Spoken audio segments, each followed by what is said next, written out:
ඇත්තට මේ වීඩියෝ එකෙන් මට මේ වෙලාවේ කතා කරන්න ඕනේ කියලා හිතුනේ මේ දවස්වල හැමෝම කතා බහට ලක් වෙන මාතෘකාවක් නිසා සබරගමු යුනිවර්සිටි එකේ මල්ලි කෙනෙක් මේ වෙද්දී සුයිසයිඩ් කරගෙන තියෙනවා විශ්වවිද්‍යාලය තුල පවතින නවකවාදය කියන දේ මුල් කරගෙන. ඉතින් ඇත්තට මමත් සබරගමු යුනිවර්සිටි එකේ ග්‍රැජුවේට් කෙනෙක් විදිහට හොඳ එක්ස්පීරියන්ස් ගොඩක් තියෙනවා මේ සම්බන්ධව. ඇත්තර මට වීඩිය එකක් කරන්න කියලා හිතුනේ රික්වෙස්ට් කීපයක් ආවා. ඒ රික්වෙස්ට් වලට ඒ කියන්නේ මේ දවස්වල සමාජය ඇතිවාදින කතා බහත් එක්ක මට හිතෙනවා මේ දේ තව කෙනෙකුට කියන එක හොඳයි කියලා. මොකද ඒකෙන් ඇත්තටම විශ්වවිද්‍යාලය තුල ඉන්නේ බලධාරීන් හරි UGC එක හරි ගවර්න්මන්ට් එක හරි මේ සම්බන්ධව හොඳ ඇක්ෂන් එකක් ගන්න පුළුවන් නම් අනිවාර්යයෙන් මේ නවකවාදය කියන කාරණාව විශ්වවිද්‍යාල තුලින් ඉවත් කරලා දාන්න පුළුවන්. මුලින්ම මං කියන්න ඕනේ ඇත්තට මේ ළමයාගේ සිද්ධියට හේතුව මොකක් වුණත් සබරගමු විශ්වවිද්‍යාලය පමණක් නෙමෙයි ඇතැම් රාජ්‍ය විශ්වවිද්‍යාලවල මේ කියන්නා වූ කාරණාව ඇත්තටම සිද්ධ වෙනවා. අපි නිකන් අර ලස්සන වචන වලින් කියන්නේ නැතුව අපි මේක හැමෝටම තේරෙන භාෂාවකින් අපි මේ කතන්දරේ කියාගෙන යන්නම්. ඇත්තම කතාව ගත්තොත් ඔය first year second year batch වල ඒන ළමයි එන්නේ ඇත්තටම ඉගෙන ගන්න අරමුණේ. හැබැයි උතන තියෙන ප්‍රශ්නේ තමයි එක එක පළාත් වල එක එක විදිහට ළමයි එනවා. දැන් අපි කොළඹ ඉඳන් ගිහිල්ලා සබරගමු වගේ පළාතක ඒ යුනිවර්සිටි එක ඉගෙන ගද්දී ඒ යුනිවර්සිටි එකට තව එනවා ළමයි දකුණ ඒ වගේම අනුරාධපුර පොළොන්නරුව විවිධ පැති වලින් එනවනේ. එතකොට ඒ ළමයින්ගේ එක එක මානසික මට්ටම් තමයි තියෙන්නේ. සමහරක් කට්ටියට හීනමානයක් තියෙනවා කොළඹ ඉඳන් එන ළමයින්ගේ කොළඹ ඉඳන් එන ළමයින්ට තියෙන සැප පහසුකම් වැඩි. නිකන් ඒ ළමයින්ගේ මට්ටම අපි අඩු කරගන්න ඕනේ. අර නිකන් හැමෝම සමාජ පන්ති එකක් කරලා යුනිවර්සිටි එක ඇතුළතදී තියාගන්න ඕන කියලා මේ උපසංස්කෘතියක් කියලා එකක් හදාගෙන ඒ තුලින් ඔවුන්ට අර සපුර ගන්න බැරි වෙලා තියෙන දේවල් ටික සපුර ගන්න එක තමයි කරගන්නේ. ඉතින් කතන්දරේ ගත්තොත් මෙහෙමයි. ඇත්තටම ඔය උපසංස්කෘතියක් කියන එකක් මොන මගුලක්වත් වැඩක් නැහැ. ඕකෙදි කරන්නේ ඇත්තටම ඔය ඉන්න මිනිස්සු ටික අර බැච් ෆිට් එකක් හදනවා එක එක්කෙනා පාවලා දෙන්නේ නැහැ කියලා බොරුවට හදාගත්තට දැන් මම කැම්පස් එකෙන් අවුට් වෙලා අවුරුදු දෙකකට කිට්ටුයි. අපිට තාම කැම්පස් එකෙන් අවුට් වුණාට පස්සේ අර ඉන්න බැච් එක එකපාරක් තාම හරියට හම්බුන්නේ නැහැ. ඒ කියන්නේ අපිට මොකක් හරි අවශ්‍යතාවයකට අපේ හොඳම යාළුවෙක් කතා කරොත් ඇරෙන්න අර ඉන්න ළමයි සෙට් එක අපිට හම්බෙන්නේ නැහැ. සරල උදාහරණයක් ගත්තොත් දැන් මම කැම්පස් එකෙන් අවුට් වෙද්දී අපි ෆස්ට් ෂයි එකෙන්ම කැම්පස් ගිහිල්ලා ඊට පස්සේ කැම්පස් එකේ දින එක්සෑම්ස් ටික එකපාරෙන් ගොඩ දාලා ඉවර කරලා කැම්පස් එකෙන් අවුට් වෙද්දී ඔය රැග් වලට සම්බන්ධ වෙන මිනිස්සු දිගින් දිගටම කැම්පස් එක පුරා ඉන්නවා රිපීට් වෙවි සබ්ජෙක්ට්ස් ටික. උන්ට එකපාර ගොඩ යන්න විදිහකුත් නැහැ. එතකොට මේ මිනිස්සු කල්පනා කරලා බලන්න ඕනේ උන් ඒක ඇතුලේ අවුරුදු ගාණක් läගගෙන ඉන්නකොට තමන් එක්ක අනිත් බැච් එකේ හිටිය මිනිස්සු ටික තමන් වෙනුවෙන් ඉන්නවද? ජීවිතේට හිමින් නැහනේ. අනිවාර්යෙන් ඒ මිනිස්සු ටික එකපාරින් එක්සෑම් ටික ලියලා ඉවරලා ගොඩ ගිහිල්ලා එළියට ගියේ නැත්නම් අනිවාර්යෙන් තමන්ගේ යාළුවෝ කවුරුත් ඉන්නේ නැහැ තමන් වෙනුවෙන් ඔයගොල්ලෝ රිපීට් වෙලා ඉවර වෙලා කැම්පස් එකෙන් අවුට් වෙනකම් බලාගෙන. මේ රැග් කියන දේ නිසා ඇත්තටම ගත්තොත් මමත් අනන්තවත් බැට කාලා තියෙනවා. ඇත්තටම මගේ බැච් එකේ මිනිස්සු කියන ඇත්තටම සමහරක් වෙලාවට ගත්තම අපේ බැච් වල ඉන්න සමහර මිනිස්සුත් ඔය ඇත්තට දුර පළාත් වලින් ආපු අයගේ මේ කාරණාව වැඩි. ඒගොල්ලන්ට සෑහෙන්න මේක හින්න ලොකු දෙයක්. අනිත් සමහරක් කට්ටිය ඉන්නවා ගෙවල් වල යන්නෙත් නැතුව හොස්ටල් වල නැවතිලා ඉඳගෙන මේ දේවල් වලට සම්බන්ධ වෙනවා. ශිෂ්‍ය සංගම් හදාගෙන මහරෑනි දිවරාගෙන මීටින්ග්ස් ගන්නවා, අර පෝස්ටර් ගහනවා, බැනර් ගහනවා. කිසිම තේරුමක් නැතුව මේ හැම දෙයකින්ම කරන්නේ අර අවුරුදු 4ක් 5ක් ඒක ඇතුලේ ළමෙක් විදිහට කලාව සංස්කෘතිය කියන එක හරියට කරන්නේ නැතුව බොරු දේශපාලනයකුයි බොරු උපසංස්කෘතියකුයි මවාගෙන ඒක රකින්න අර ඉන්න දහස් ගණන් ළමයින්ගේ සිහින බොඳ කරන එක කරන්නේ. අන්තිමට මේ මිනිස්සුන්ට දැන් අපි සරලව ගත්තාම නිකන් හිතලා බලන්න. දැන් මේ වීඩියෝ එක බලන මිනිස්සු ඉන්නවනේ වෙනත් ගවර්න්මන්ට් යුනිවර්සිටිස් වල. නිකන් හිතලා බලන්න ඔය ශිෂ්‍ය සංගම් කාර්යෝ ටිකයි එතකොට ඔය ඉන්න තමන්ව රැක් කරපු හරි තමන්ගේ බැච් වල ඉන්නෝනේ රැක් කරන මිනිස්සු. ඒ මිනිස්සු අද ඉන්න තැන ගැන හරි හමන් තැනකට ඇවිල්ලත් නැහැ. එතකොට තමන්ට හරි හමන් කියලා දෙයක් ඇත්තෙත් නැහැ. නමුත් තමන් කරේ අර ඉන්න තාක් කල් අනිත් මිනිස්සුම පීඩනයට ලක් කරපු එක. මම ඉන්න අවුරුදු ගානෙම ළමයි කී දෙනෙක් නම් මගේ බැච් එකේ ළමයි කීයක් මේ රැග් නිසා කැම්පස් එක දාලා ගියාද? ඒ කියන්නේ ඩිග්‍රී අතහැරියාද? අනන්තවත් දාලා ගිහිල්ලා තියෙනවා.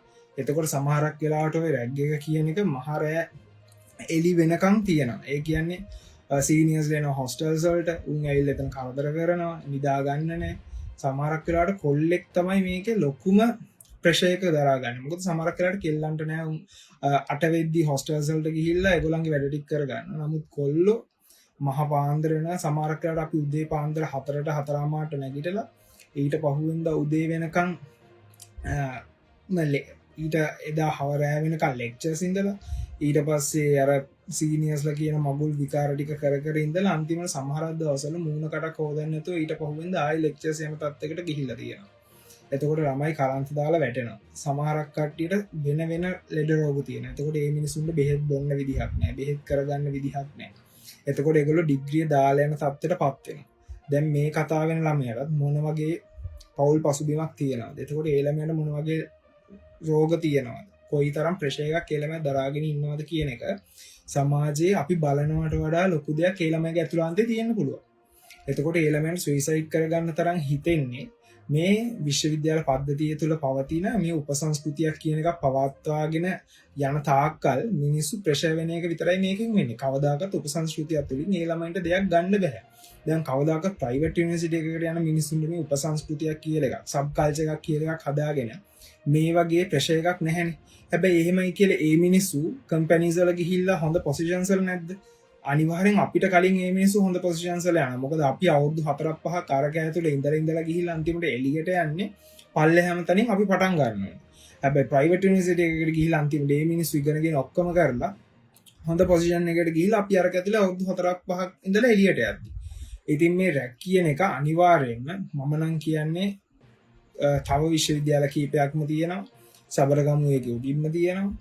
එතකොට මේ වගේ විශ්වවිද්‍යාල වල අනිවාර්යෙන් ඒකේ පරිපාලනය කරන මිනිස්සු දැනගන්න ඕනේ මේ වගේ උපසංස්කෘතියක් කියන මගුලන් මේකෙන් අයින් කරලා හරියට විනයක් ඇතිව ඒ ඉන්න ශිෂ්‍යයෝ ටික හසුරව ගන්න. මොකද ඇත්තට මම හිතන් හිටියේ මේ සිද්ධිය වෙනකන් අපෙන් පස්සේ මේක වෙන එකක් නැහැ කියලා. මොකද ඊට පස්සේ ඔන්ලයින් වලට ගොඩක් බැච් වලට මේ ලෙක්චර්ස් ගියේ. ඉතින් මං හිතුවා ඇත්තට මෙහෙම දෙයක් දැන් නැහැ කියලා. නමුත් දැන් මේ යන තත්ත්වෙත් එක්ක තේරෙන්නේ තාම ඒක නැති වෙලා නැහැ. ඉතින් මිනිස්සු කීයක් දාලා ගියාද? කී දෙනෙක් මිනිස්සු මැරුණාද? මං හිතන්නේ මට මතක විදියට මගේ ඩිපාර්ට්මන්ට් එකේ අපි මුලින් ලෙක්චර්ස් පටන් ගද්දි 70 ගාණක් වගේ හිටියා. අන්තිමට ඒක ඉවර වුණේ 60කට විතර මගේ ඩිපාර්ට්මන්ට් එකේ විතරක්. එතකොට නිකන් හිතලා බලන්න ළමයි කී දෙනෙක් එක ඩිපාර්ට්මන්ට් එකකින් දාලා යනවාද? ඒ විදිහට මුළු බැච් එකේ කී දෙනෙක් දාලා යනවාද? මේකට හේතුව වෙලා තියෙන්නේ මේ ඉන්න අර හීනමානයක් ඔළුවේ තියාගෙන ඉන්න මෙලෝ වැඩක් කරගන්න බැරි මිනිස්සු ටිකක් මේකේ ඇවිල්ලා අර ඉන්න ළමයින්ගෙත් ඔළුව කාලා තමන්ගේ තියෙන සිඟිති ආතල් එක මේකෙන් ගන්න එක කරන්නේ. දැන් ওই සින්නෝ කියන මිනිස්සු අදටත් ඒ මිනිස්සුන් සමාජයේ කවුරුත් ගණන් ගන්නෙත් නැහැ. විශ්වවිද්‍යාල වල ඉන්න මිනිස්සු කවුරුත් ගණන් ගන්නෙත් නැහැ. මේකට හේතු වෙලා තියෙන්නේ ඒ මිනිස්සු ඒ දවස්වල කරපු දේවල් ළමයින්ට මතකයි. දැන් අපේ බැච් වල උනත් සමහර අපේ බැච් වල මිනිස්සු ඉන්නවා අපිට පවා වද දුන්නේ. ඒ කියන්නේ සීනියර්ස්ලා කියන එක අහලා උන්ගේ මතේම නටපු ඒ වගේ සෑහෙන සෙට් එකක් ඉන්නවනේ. ඒ මිනිසුන් අදටත් කවුරුත් ගණන් ගන්නෙත් නැහැ. ඒගොල්ලන්ට හරියමං දේකුත් වෙලක් නැහැ මේ වෙනකම්. ඉතින් මම කියන්නේ අර ළමයට අනිවාර්යෙන්ම මොකක් හරි සාධාරණයක් ඉෂ්ට වෙන්න ඕනේ. ඒ වගේම තමයි මේ හැම රාජ විශ්වවිද්‍යාලයකම එක්ක ශිෂ්‍ය සංගම් තහනම් කරන්න ඕනේ. මොකද උන් ඇවිල්ලා කරන මගුලක් නෑ. ඕකේ ඉන්න ළමයින්ගේ ඔලු ටික කණ එක විතරයි කරන්නේ. ඕව ඇත්තටම නවත්තලා අර ඉන්න මිනිස්සුන්ට එන මිනිස්සුන්ට දැන් අනිවාර්යෙන් මේ වගේ දෙයක් වුණාම මිනිස්සු ගවර්න්මන්ට් යුනිවර්සිටිස් වලට යන්නේ නැහැනේ. ඊට පස්සේ අර ප්‍රයිවට් වලට තමයි දැන් සල්ලි නැති මිනිස්සු කොහොමද එහෙම යන්නේ? ලක්ෂ 20ක් 30ක් වියදම් කරලා කොහොමද ළමයෙක්ව ප්‍රයිවට් කැම්පස් එකකට යවන්නේ? ඉතින් ඒ අම්මලා තාත්තලාට තියෙන අයිතිය තමයි මේ උදුරගන්නේ. මේ විදිහට ළමයෙක් සුයිසයිඩ් කරගත්තාම ළමයෙක් නැති වුණාම ඒ අම්මලා තාත්තලා තමන්ගේ ළමයන්ව යවන්න බය වෙනවනේ. ඉතින් මේ දේ තවදුරටත් වෙන්න දෙන්න එපා. මම කියන්නේ මේ අපි මේ අරන් යන කතිකාවත දකින්න ඕනම කෙනෙක් ගවර්න්මන්ට් යුනිවර්සිටි එකේ ළමයෙක්ව යවන්න බය වෙන්න ඕනේ නැහැ. හැබැයි අනිවාර්යයෙන්ම දැන් අපි අරගලයක් කරා වගේ මේ ගවර්න්මන්ට් එකෙන් හරි මේක දකින්න ඕනේ. UGC එකෙන් දකින්න ඕනේ. සබරගමු විශ්වවිද්‍යාලය පරිපාලනයෙන් මේක දකින්න ඕනේ. මේක දැකලා තමන්ගේ යුනිවර්සිටි එක ඇතුළේවත් අඩුම තරමේ තමන්ට හසුරව ගන්න පුළුවන් විදිහේ පරිපාලනයක් අරන් යන්න.